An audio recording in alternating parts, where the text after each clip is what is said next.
विनय express YouTube channel पर मैं विनय थानवी आप सभी का एक बार फिर से हार्दिक स्वागत करता हूं। आज हमें सानिध्य दोबारा प्राप्त हुआ है श्री श्यामा भक्त पंडित आशीष जोशी का। बहुत बहुत स्वागत है पंडित जी आपका। जय श्री श्यामा। जय श्री श्यामा, धन्यवाद। अभी बीकानेर स्थापना दिवस तथा अक्षय तृतीया का त्यौहार नज़दीक है। इसको लेकर के हम पंडित जी से चर्चा करेंगे। हमारा पहला प्रश्न पंडित जी आपसे रहेगा, बीकानेर स्थापना दिवस के बारे में थोड़ी जानकारी दीजिए। जरूर विनय जी, सबसे पहले तो मैं धन्यवाद देना चाहता हूँ मेरे सभी भाइयों को और बहनों को जिन्होंने मुझे ढेर सारा प्यार और अपना आशीर्वाद दिया। आप सभी के हृदय में विराजमान जो मेरी श्यामा है उसको मैं कोटि कोटि प्रणाम करता हूँ।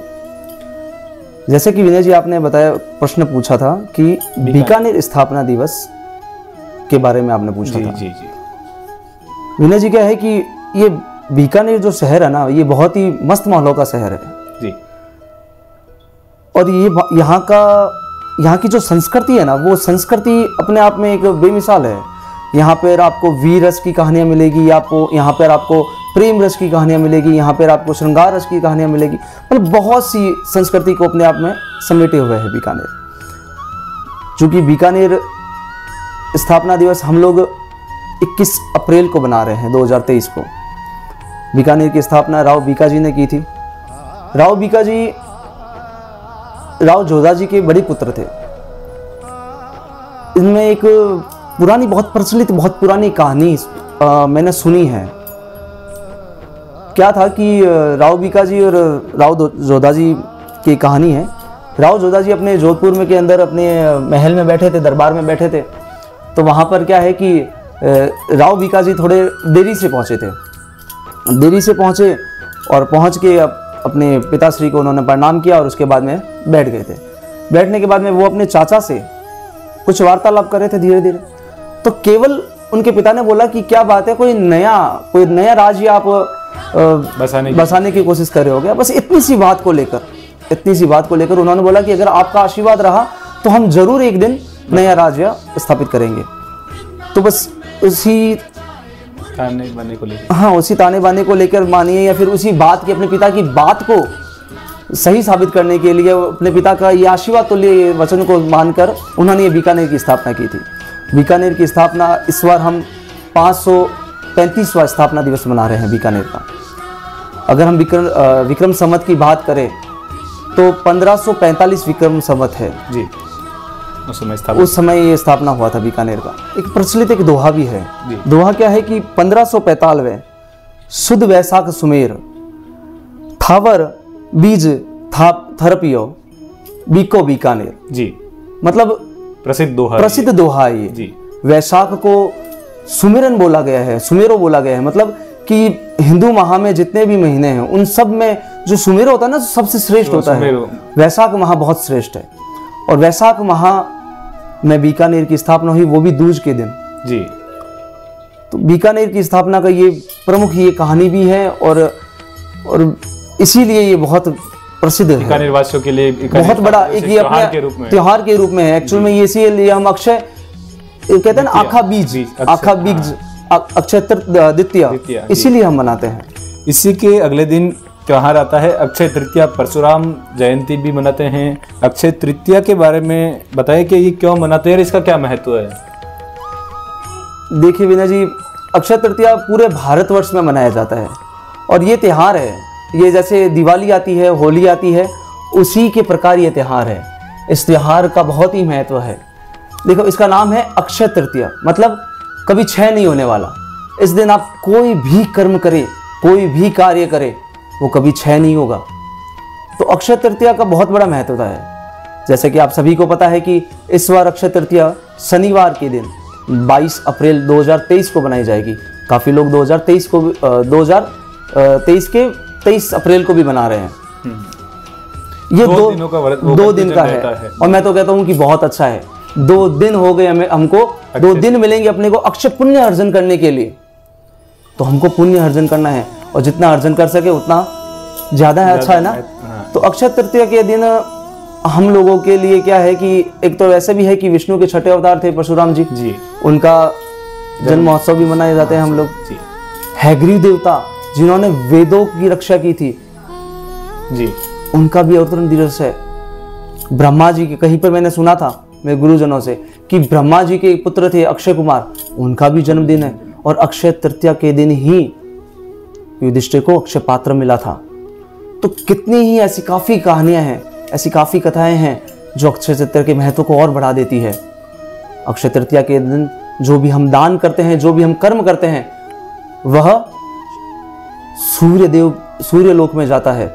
जैसे मैंने कोई कर्म किया, अच्छा दान पुण्य किया, तो हमको क्या मिलेगा? सूर्य लोक मिलेगा।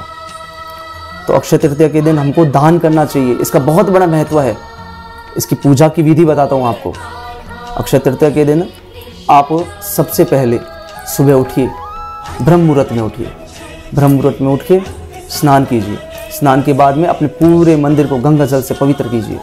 गंगा जल से पवित्र करने के बाद में आप सभी को भगवान विष्णु की और माँ लक्ष्मी की आराधना करनी है, उनका पूजन करना है। श्री सूक्त और पुरुष सूक्त के पाठ से अभिषेक करना है।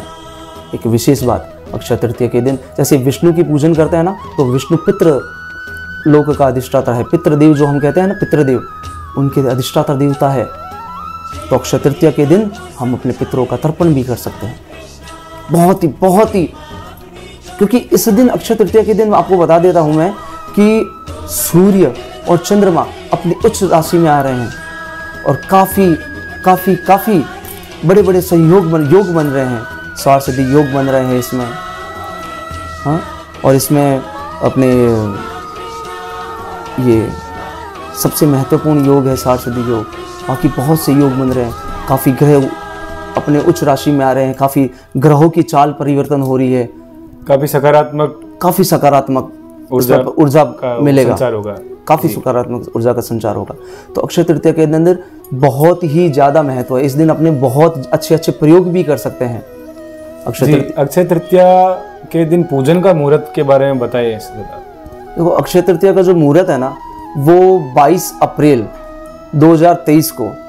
वैसे तो देखो पूरा दिन, मैंने लास्ट वीडियो में भी अपने क्या कहा था कि पूरा दिन ही अच्छा रहता है, भगवान का नाम कभी ले सकते हैं। लेकिन अक्षय तृतीया के दिन अगर आपको विशेष, अगर लोकाचार की बात करें और अपने को अगर मुहूर्त जानना है, तो अच्छा मुहूर्त 7:49 से आप प्रारंभ करें और 12:20 तक बहुत ही अच्छा मुहूर्त है। इस दिन आप सूर्योदय के समय 7 बजे, हाँ, सूर्योदय के पश्चात, हाँ जी, 12:20 दोपहर तक अपने कर सकते हैं इसको। और ये मुहूर्त मेरे को क्यों अच्छा लगा, देखो इसमें दोनों है कि ये समय भी अच्छा है पाठ पूजा करने के लिए। दूसरा, उसके बाद में आप पूरे दिन अपने परिवार के साथ आनंद ले सकते हैं जी। आपका जो भी नित्यक्रम है, नैमित्तिक्रम है, वो सारा इस समय कर लीजिए।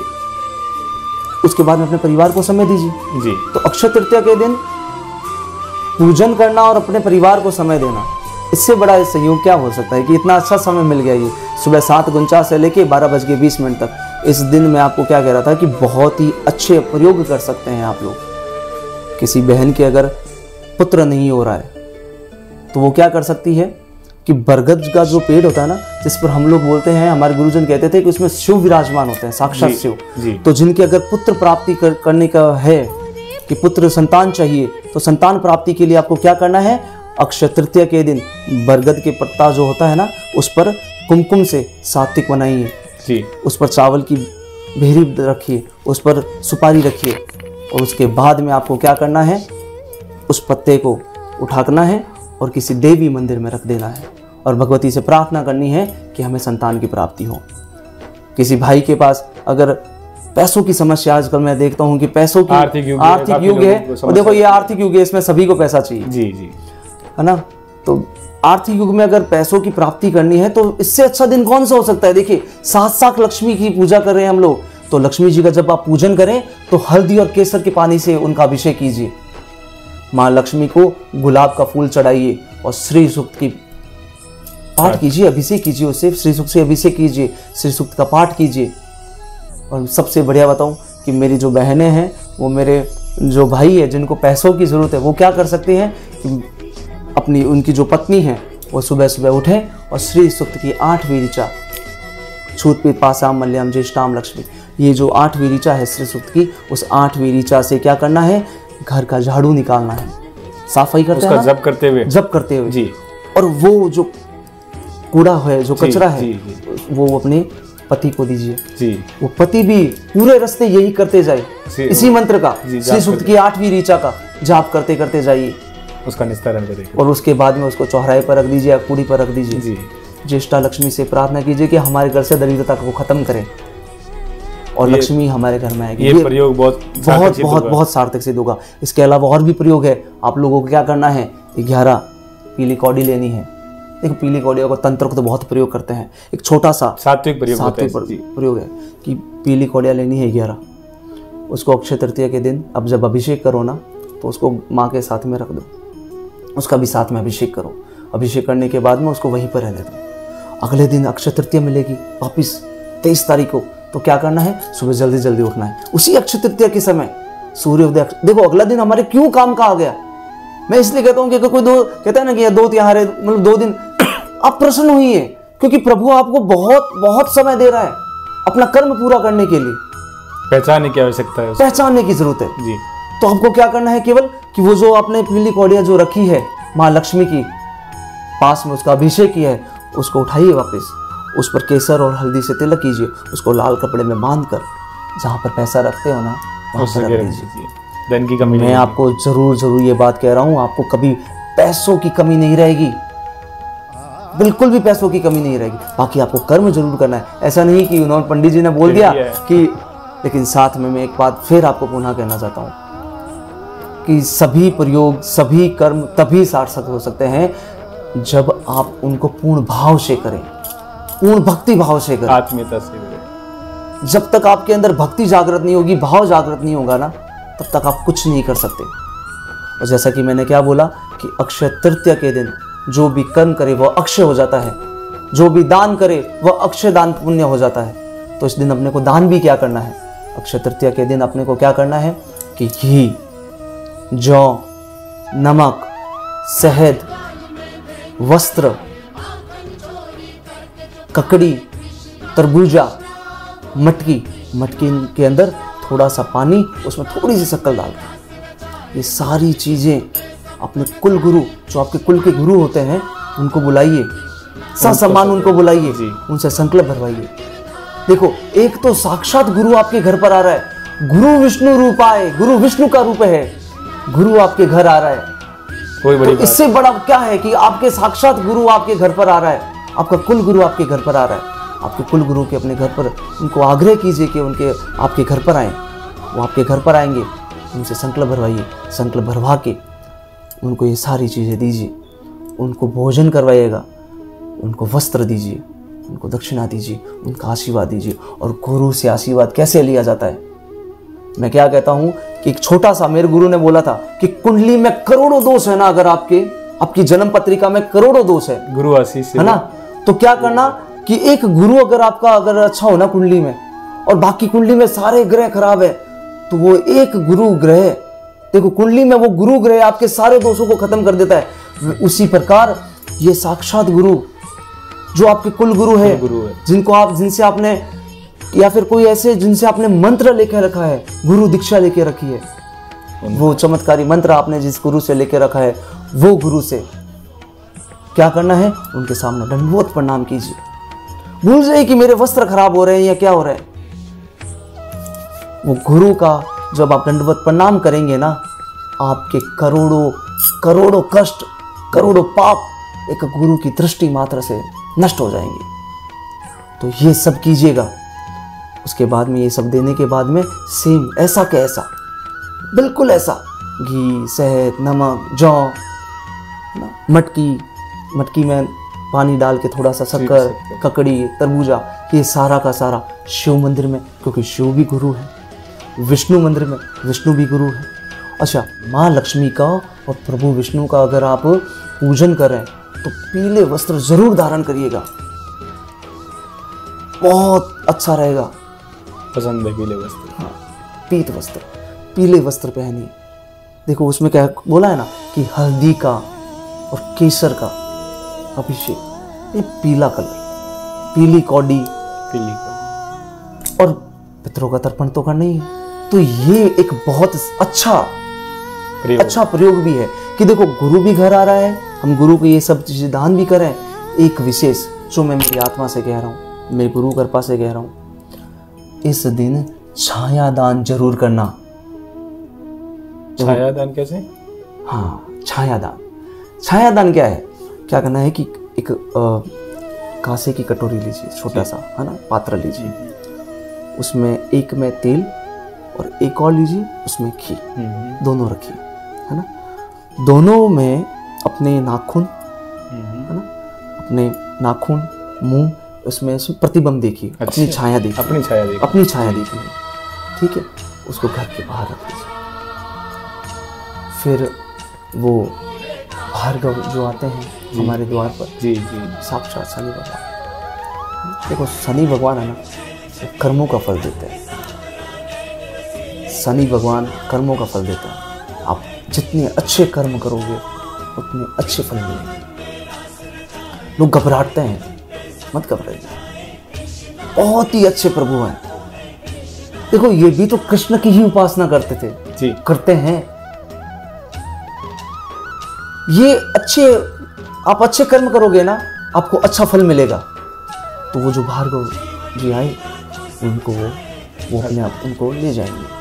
तो ये आपका छाया का दान। इससे क्या होता है? छाया दान करने से क्या मिलेगा आपको? छाया दान करने से आपकी जितनी भी पीड़ा है, जितनी भी आपके कष्ट है, उस छाया के रूप में, साक्षात प्रभु के रूप में वो लेके चले जाएंगे। देखिए आपके कोई पीड़ा ले रहा है, कोई कष्ट ले रहा है, समझे, वो प्रभु ही तो है ये सब। मैं कहता हूँ सभी रिश्तों के अंदर जो भी आपसे मिले, उसमें केवल और केवल अपने प्रभु को देखिए। देखो थोड़ा सा समय जरूर लगेगा, एक बात को पहचानिए। एक छोटी सी कहानी है जी, बताएं कि कर्म हम वही कर रहे हैं लेकिन फल अपने को अलग मिलेगा। एक छोटी सी कहानी, बहुत सुंदर कहानी है, समझिए इसको। हमारे वो मिलने वाले थे, उन्होंने मेरे को कुछ दिखाया था, मैंने वो सुना, बहुत सुंदर कहानी लगी मेरे को मन हुआ था कि मैं मेरे भाइयों के साथ, अपनी बहनों के साथ, अपनी माताओं के साथ उनको बताऊंगा। जी जरूर बताएं सर, कि ये अमृत रस है, आप भी इसको ग्रहण कीजिए। क्या है कि एक ऋषि थे, महात्मा थे, वो किसी गांव में बैठे थे, प्रवचन कर रहे थे। उसी गांव में एक डाकू, समझिए, एक डाकू था जो क्या करता था, हर किसी को काट रहा था, मार रहा था। उसका स्वभाव था, उसको आनंद आता था ये करने में। और उधर वो जो ऋषि जी हैं, जो संत है, महात्मा हैं, वो क्या कर रहे थे कि उन्होंने बोला कि भक्ति करो, साधना करो, प्रभु का नाम लो, श्यामा का नाम जप करो, राधा का नाम जप करो, तो आपको आनंद आएगा। तो कहीं से उसको वो बात कानों में पड़ गई। तो वो उनके पास गया कि मुझे बताओ ये कैसे आनंद आएगा। तो उन्होंने बोला कि आपके पाप बहुत है, जब तक आपके पाप खत्म नहीं होंगे ना, तब तक आपको इसका आनंद नहीं आएगा। तो आपको पाप खत्म करना पड़ेगा। उसने बोला कैसे करूं? तो देखो संतों की महिमा अलग है ना, ये हमारे है ना, सनातन धर्म के है ना, ये रक्षक है। हकीकत में तो ये सनातन धर्म के यही रक्षक है। और जहां पर भी ये संतन मिले ना, पता है, इसमें छोटी सी एक बात और कह रहा हूं। एक बार मैंने, मेरे गुरुजन बोल रहे थे, उन्होंने एक बात बताई थी कि शिव और पार्वती, महादेव और पार्वती निकल रहे थे, ब्रह्मांड में निकल रहे थे। तो एक गांव आया, तो वहां पर महादेव ने उनको ऐसे प्रणाम किया, गांव की तरफ देखे ऐसे। तो माँ ने बोला कि यहाँ पे आपकी आराध्या का कोई मंदिर है क्या, यहाँ पर ऐसा क्या है जो? तो उन्होंने बोला कि हजारों साल बाद में यहाँ पर एक संत जन्म लेंगे। मतलब समझिए, संतों का जन्म हजारों साल बाद में होगा। शिव भगवान अभी से उनको वो स्थान पवित्र हो गया। जिस घर में संत पैदा होता है, जिस गांव में संत पैदा होते हैं, वो स्थान अपने आप में बहुत ही दिव्य है, साक्षात प्रभु की गोद है। देखिए ना, कपिल मुनि हमारे भारत में, हमारे बीकानेर में कौलायत भूमि, मतलब क्या बताऊं बीकानेर की महिमा, मतलब बहुत बहुत तपोभूमि है। तो वो संतन की बात उन्होंने सुन ली। संतन ने क्या किया, संतों ने कि एक सूखी लकड़ी पड़ी थी, उन्होंने वो सूखी लकड़ी उसको दे दी कि ये सूखी लकड़ी जब हरी हो जाएगी ना, तब आपके पाप कर्म खत्म हो जाएंगे, तब आप मेरे पास आइएगा, मैं आपको बताऊंगा कि भक्ति करने से कैसे आनंद आता है। ऐसे करके वो चले गए, उसने वो लकड़ी ले ली। तो ठीक है कि कहाँ पे जाना, कि आप तीर्थों की यात्रा करिए। तो तीर्थों की यात्रा करने के लिए निकला। रास्ते में रात हो गई। रात को एक पेड़ के नीचे आराम से आराम करने के लिए बैठ गए। रात को कैसे सफ़र करें, तो रात को बैठ गया वो। तो बैठा तो एक उस पेड़ पर है ना 4 ऐसे लोग बैठे थे। तो वो क्या बात कर रहे थे कि ये जो गांव है ना, इसको आज रात को हम मार देंगे, पूरे गांव को। वो ये बात सुन रहा था कि हम इसमें आग लगा देंगे, यहाँ के लोगों को मार देंगे, वो कर देंगे। वो नीचे बैठा बैठा सुन रहा था। वो उसको वो रहा नहीं किया, क्योंकि वो उसका कर्म था। उसने बोला कि तुम्हारा पिता नीचे बैठा है, तुम्हें बताता हूँ कैसे होता है। क्योंकि उसके मन में यह था कि ये बेचारे सो रहे हैं, सोते हुए को मार रहे हैं। तो उसके मन में ये भाव आ गया। तो उन्होंने क्या बोला कि तुम्हारा पिता नीचे, तुम नीचे आओ, मैं बताता हूँ कैसे मारा जाता है। तो वो नीचे उतर, जैसे वो नीचे उतरा था वो मार रहा था। उसने चारों को मारा, उसी छड़ी से जान से मार दिया। वो भी ऐसे ही करता था। उसने मार दिया। अब देखिए, पहले भी वो मारता था लेकिन वो पाप कर्मी था। अब देखिएगा यहाँ पे क्या हुआ। के लिए अब उसने मारा तो वो लकड़ी हरी हो गई, हरी हो गई। उसने बोला कि यार मतलब मेरे तो पाप कर्म खत्म हो गए।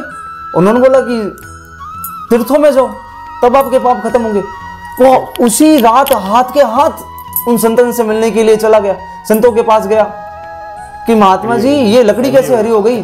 तो उन्होंने बोला कि इतनी जल्दी हरी हो गई। उन्होंने बताया कि पूरा बात बताइए। तो बोला कि बात तो देखो, उसने पूरी कथा बताई। तो उन्होंने बताया कि देखो, कर्म पहले भी तुम मारने का कर रहे थे, कर्म अभी भी तुम मारने का करके आई हो, लेकिन पहले तुम अपने खुशी के लिए मारते थे, अब किसी की रक्षा करने के लिए मार रहे हो। अर्थात इसको बात को समझिए कि आप ऑफिस जाते हैं ना, आप घर का काम करते हैं ना। मेरी बहनें घर का काम करती है, मेरे भाई है जो अपने ऑफिस जाते हैं, अपने अपने कर्म में जाते हैं। कोई दुकान पर जाता है, कोई कहीं जाता है। देखो कर्म आपको करना है ना। अब उस कर्म में क्या करना है, उसी कर्म को आपको क्या मान लेना है, कर्म को मान लेना है प्रभु की सेवा।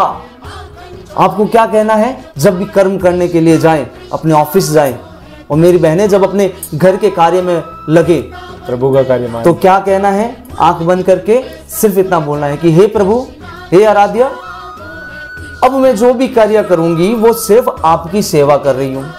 अब मेरे से जितने भी लोग मिलेंगे वो केवल आपके रूप में मिलेंगे, क्योंकि कृष्ण क्या कहता है, मैं नाना रूप धरता हूं, धारण करता हूं, है ना। तो आप ही अलग अलग रूप धारण करके मेरे पास आओगे। अब मेरे को कोई कुछ भी बोलेगा तो वो क्या हो गया, प्रभु बोल रहे हैं। देखो गुस्सा कब आता है हमको, कभी किसी पर क्रोध क्यों आता है। अगर मैं बोलूं कि देखो मेरे को विनय जी ने ये बात बोल दी जी, तो मुझे विनय जी से क्रोध आएगा। अब मेरा अगर ये सोचने का रहा कि विनय जी नहीं बोल रहे, अभी यहाँ पर मेरी श्यामा मुझे आकर मेरे को कोई बात समझा रही है या फिर कुछ डांट रही है, तो मेरे भले के लिए कह रही है ना वो। तो यहाँ पे विनय जी का नाम आया, जब तक नाम ही नहीं आएगा ना इस मस्तिष्क में, गुस्सा आएगा, तब तक उस व्यक्ति के प्रति आपको गुस्सा नहीं आएगा। अब जब ऑफिस जाओ तो ये बोलोगे देखो प्रभु, अब वहां पे जैसे मैं बैंक जा रहा हूँ, मान के चलिए, प्रभु देखो वो आपका ही है ना, वो बैंक है ना, वो आपकी है, बैठने वाली आप, वो बैठने वाली आप ही हो, जो मेरे पास जो मेरे कस्टमर आएंगे जजमान, वो भी आप ही हो, है ना, सब लोग आप ही हो। अब देखो आपके बॉस आपको बोलेंगे कुछ गलत बोल रहे हैं तो आपको हंसी आएगी, देखो आज प्रभु देखो मेरे बॉस के रूप में आए हैं, कितना अच्छा डांट रहे हैं, पर उनके क्रोध में भी आपको प्रेम आने लग जाएगा।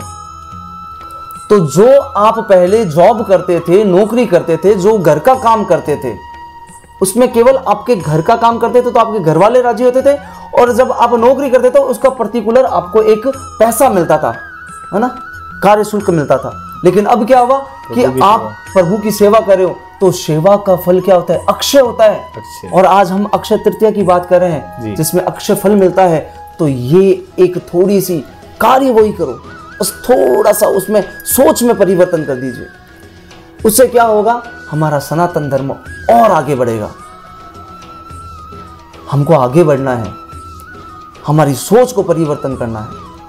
सोच को परिवर्तन करने के लिए केवल आपको थोड़ा अपने जीवन कार्य में, अपने जीवन शैली में थोड़ा सा परिवर्तन कर लीजिए ना। जब समय मिले तब अपने इष्ट का नाम ले लो। मैं तो कहता हूं कि इष्ट का नाम ले रहे हो ना, अगर इष्ट का नाम मान के चलो कि कोई कहता है कि यार मैं भगवान को नहीं मानता, मैं किसी पर्टिकुलर एक आदमी है उसको मानता हूं, वो मेरे गुरु हैं, आप अपने गुरु का नाम भी जाप कर लीजिए दिन भर। देखो यंत्रों में राजा है ना, श्री यंत्र को बोला गया, जी। मंत्रों का राजा गुरु का नाम। वो गुरु ही है जो आपके हृदय में है। चर्चित श्लोक भी है, गुरु ब्रह्मा गुरु विष्णु गुरु देव महेश। वो गुरु ही तो रूप धर रहे हैं, ब्रह्मा का, विष्णु का, महेश का। जी। गुरु साक्षात परम ब्रह्मा तस्मै से गुरु। मतलब गुरु ही मोक्ष दे रहे हैं, गुरु ही सब कर रहे हैं। गुरु का नाम ले लीजिए, अपने इष्ट का नाम ले लीजिए, बस थोड़ी सी सोच को परिवर्तन कर दीजिए। कर्म वो ही करो जो आप कर रहे हो। ऑफिस जाना है ऑफिस जाओ, व्यापार करना है व्यापार जाओ, मेरी बहनें घर संभालिए घर संभालिए। सकारात्मक सोच का परिणाम सुखद होएगा। सेवा का देखो, कोई चीज दान करते हैं ना जी, उसका फल मिलता है। ऐसा नहीं कि फल नहीं मिलता, फल मिलता है ना। 1000 कोटि मान के चलो, है ना, एक उदाहरण दे रहा हूँ कि 1000 कोटि फल मान के चलिए, लेकिन सेवा का फल अक्षय होता है। अब सेवा कीजिए। अक्षय तृतीया के दिन आप भगवती लक्ष्मी की, भगवान विष्णु की सेवा करनी है आपको। एक दिन एक छोटा सा और कहूंगा, छोटा सा एक बात है कि मैंने अभी क्या बोला कि अक्षय तृतीया को जो भी कर्म करते हैं वो अक्षय होता है। तो मैं एक बात कहना चाहता हूँ, क्यों ना इस दिन हम हमारी जितनी भी गलतियां हैं उसके लिए क्षमा मांग लें। क्षमा मांगने से क्या होगा, हमारी सारी गलतियां माफ हो जाएगी। तो शंकराचार्य जी के रचित, शंकराचार्य ने रचित थी वो क्षमा प्रार्थना आप जरूर कीजिएगा। अगर किसी भाई बहन को संस्कृत नहीं आती है कोई दिक्कत नहीं है, भाव तो है अपने अंदर। अपने माता पिता भाई बहन दोस्त रिश्तेदार जिनका भी आपकी वाणी से, आपके कार्य से, आपके कर्मों से दुख पहुंचा है, उनसे क्षमा मांगिए।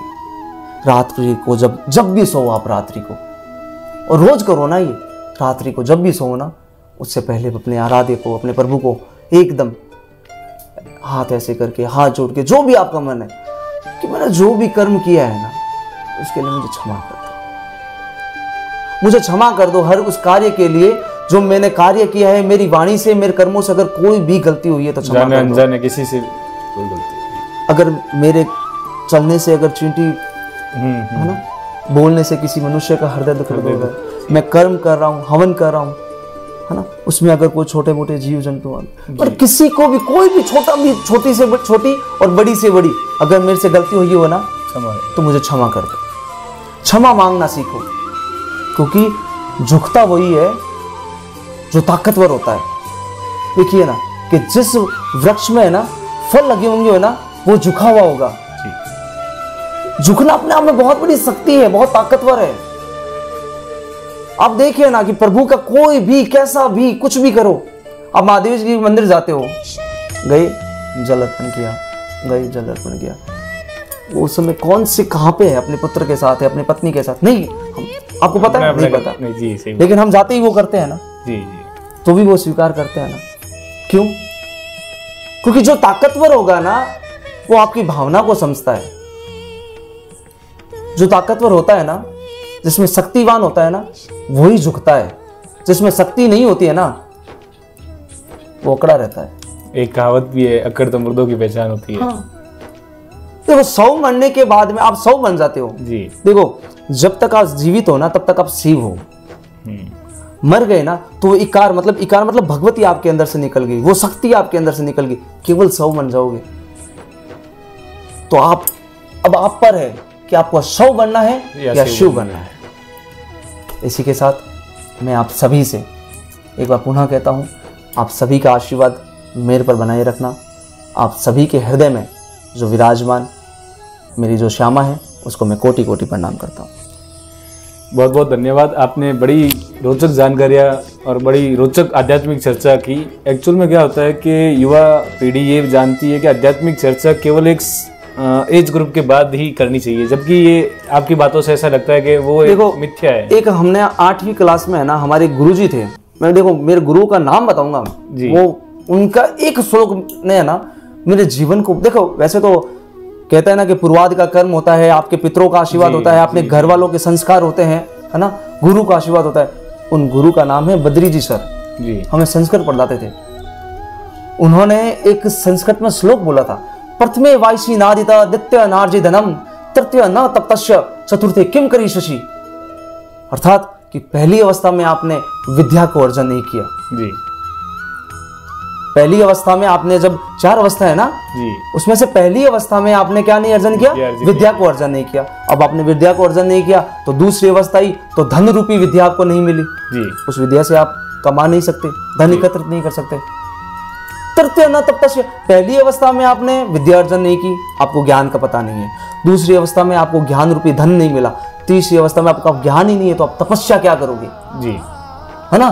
तीसरी अवस्था में तपस्या क्या करोगे। और चौथी अवस्था में आप कहते अरे ठाकुर जी रुको, मैं 2 मिनट वाला, अरे क्या रुको, जाओ अब ये किराए का है। इसको किराए, हम जिस घर में रह रहे हैं ना, इसको ये घर है। देखो धर्म को जानोगे ना तो धर्म को जानने के लिए क्या करना पड़ेगा? धर्म को धारण करना पड़ेगा। धर्म 2 प्रकार से बनता है, आत्मा से और शरीर धर्म। आत्मा का धर्म क्या होता है? आत्मांश परमात्मा का। तो आपको आत्मा का धर्म क्या है? परमात्मा में विलीन रहना, परमात्मा की तरफ ध्यान लगाए रखना, क्योंकि वो किसका अंश है? परमात्मा का ना।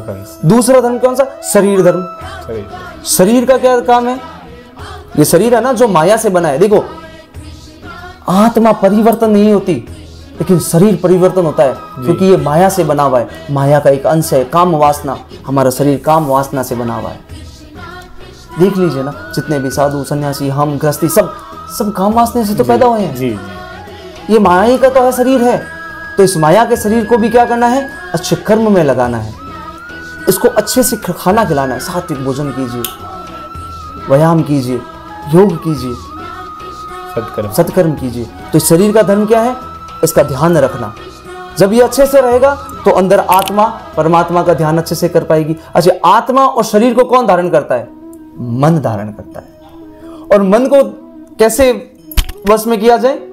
प्रभु का नाम दिन भर सांस के साथ चलते रहो, चलते फिरते, जब मनो जैसे मनो प्रभु के नाम का जाप करो। तो अपने आप अपने उसमें। तो ये जो लोग कहते हैं ना कि अभी तो यार मेरा उम्र ही क्या है, मैं क्या पाठ करूं, अभी मैं क्या करूं, वो क्या करूं, बुढ़ापे में कर लेंगे। तो वो ये है ना, ये आप भी लोग भी याद कर लीजिए। मेरे गुरु ने मेरे को बोला था, तो देखिए गुरु की वाणी होती है ना, गुरु एक तत्व है, वो कभी भी किसी के अंदर आ सकता है। और वो जब तत्व आके आपको जब समझाता है ना, तो साक्षात महादेव समझा रहा है। ये श्लोक एक छोटा सा श्लोक था। प्रथमे वायसी नादिता द्वितीय नार्जि धनम तृतीय न तप्तस्य चतुर्थे किम करी शशि। ये चौथी अवस्था में आप लोग क्या कर लोगे आपको पता ही नहीं है, कुछ नहीं कर पाओगे।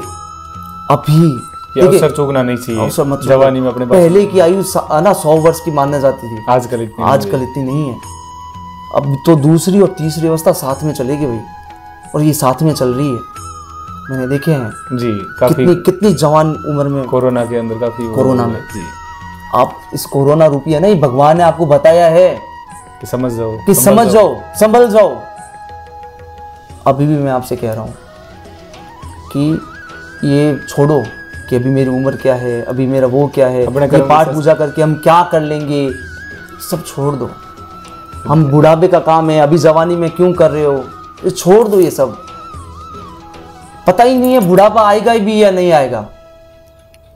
आप एक छोटी सी यात्रा करते हैं ना, छोटी सी यात्रा, आपको 10 दिन के लिए 2 दिन के लिए कहीं जाना है, आप लोग उसके है ना पैकिंग करते हैं और उसकी सारी तैयारी करते हैं कि कपड़े डालने, उसमें हर छोटी मोटी जरूरत की सामान डालते हैं। आप भूल रहे हो कि आपको एक दिन वो यात्रा करनी है, उसकी तैयारी कौन करेगा? कब करोगे उसकी तैयारी? उसके लिए चेतन होना पड़ेगा, मन को चेतना। तो इसके लिए अक्षय तृतीया बहुत बड़ा दिन है, इसी दिन से कर दो ना। और मेरे बीकानेर वासियों के लिए तो, बीकानेर के जो मेरे भाई बहन है उनके लिए तो अक्षय तृतीया भी है। हमारे बीकानेर की स्थापना हुई है इस दिन। हमने अपने आप के अंदर धर्म की स्थापना कर लो आप लोग, इस दिन से चालू कर दो, अक्षय तृतीया से चालू कर दो। समय का इंतजार मत कीजिए, ये कब आके चला जाएगा आपको पता ही नहीं चलेगा। ये श्वास है ना, ये प्राण वायु कब खत्म हो जाएगी आपको पता ही नहीं चलेगी। तो हर एक श्वास के साथ प्रभु का नाम लीजिए, अपने आराध्य का नाम लीजिए, अपने गुरु का नाम लीजिए इसको। बहुत बहुत धन्यवाद, आपने बहुत अच्छी जानकारी उपलब्ध करवाई। आप लोगों को हमारा ये आध्यात्मिक चर्चा का कार्यक्रम कैसा लगा हमें कमेंट करके ज़रूर बताएं, और अगर आपको हमारा ये कार्यक्रम अच्छा लगा तो इसको लाइक, सब्सक्राइब और शेयर ज़रूर कीजिएगा। और इसी के साथ नेक्स्ट वीडियो में आप क्या चाहते हैं ये भी हमें ज़रूर बताएं, ताकि हम पंडित जी के साथ अगले वीडियो में उसी विषय पर आकर के आप लोगों से चर्चा करें। बहुत बहुत धन्यवाद। जय श्री श्यामा। जय श्री श्यामा।